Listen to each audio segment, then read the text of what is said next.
Hello every one, എല്ലാവർക്കും 17 Pro x-ray വ്ളോഗിലേക്ക് സ്വാഗതം.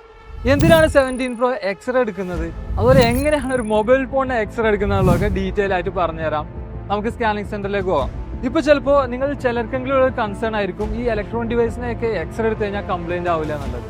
എയർപോർട്ടിലും മെട്രോ സ്റ്റേഷനിലൊക്കെ സ്കാൻ ചെയ്യാറില്ലേ, അതുപോലെ തന്നെ ഒരു പ്രൊസീജിയർ ആണിത്. അപ്പോൾ എക്സ്റേ എടുത്താലൊന്നും ഒരു ഇലക്ട്രോണിക് ഡിവൈസിനും യാതൊരു ഡാമേജും വരില്ല. പോവാം. ഇപ്പോൾ എക്സ്റേ ലാബിൽ ഒരു പേഷ്യൻ്റ് ഉണ്ടെന്നാണ് പറഞ്ഞത്. അത് കഴിഞ്ഞാൽ നമുക്ക് നമ്മുടെ ഈ ഡിവൈസിനെ സ്കാൻ ചെയ്യാം.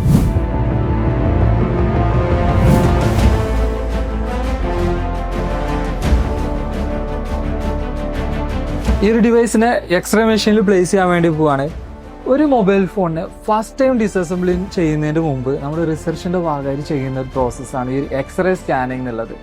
ഈ ഒരു iPhone 17 Pro യൂണിബോഡി ഡിസൈൻ ആണ്, അതുകൊണ്ട് ഫ്രണ്ട് ഓപ്പൺ ആണെന്നുള്ളത് നമുക്ക് നേരത്തെ തന്നെ അറിയാം.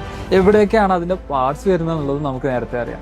പക്ഷെ എന്നാലും റിസർച്ചിൻ്റെ ഭാഗമായിട്ടുള്ള ഒരു പ്രോസസ്സാണ് ഈ ഒരു എക്സ്റേ സ്കാനിങ്.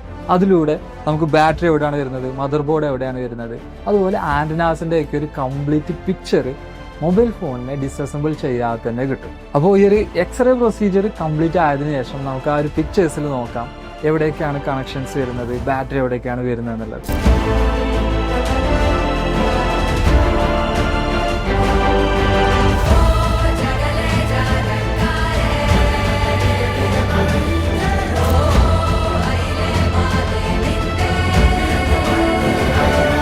സെവൻറ്റീൻ പ്രോന്റെ എക്സ്റേ ചെയ്തിട്ടുള്ള ഔട്ട്പുട്ട് നമുക്ക് ഇവിടെ കാണാൻ വേണ്ടി കഴിയും.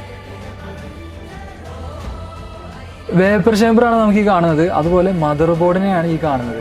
അപ്പോൾ ഇതിൽ തന്നെ നമുക്ക് എവിടെയൊക്കെയാണ് ഏതൊക്കെ പാർട്സ് വരുന്നത് എന്നുള്ളൊരു ഐഡിയ കിട്ടിയിട്ടുണ്ട്. അപ്പോൾ ഈ റെഫറൻസ് ഉപയോഗിച്ചിട്ടായിരിക്കും 17 പ്രോനെ നമ്മൾ ഡിസസംബിൾ ചെയ്യാൻ പോകുന്നത് കേട്ടോ. അപ്പോൾ നമുക്ക് നേരെ ഇനി മാഗ്നസിൻ്റെ റിസർച്ച് ലാബിലേക്ക് പോകാം. അപ്പോൾ ബാക്കിയുള്ള ഡീറ്റെയിൽസ് ഡിസസംബിൾ ചെയ്തതിന് ശേഷം എക്സ്പ്ലെയിൻ ചെയ്യാം. അപ്പോൾ അടുത്തൊരു വീഡിയോയിൽ കാണാം. ബൈ.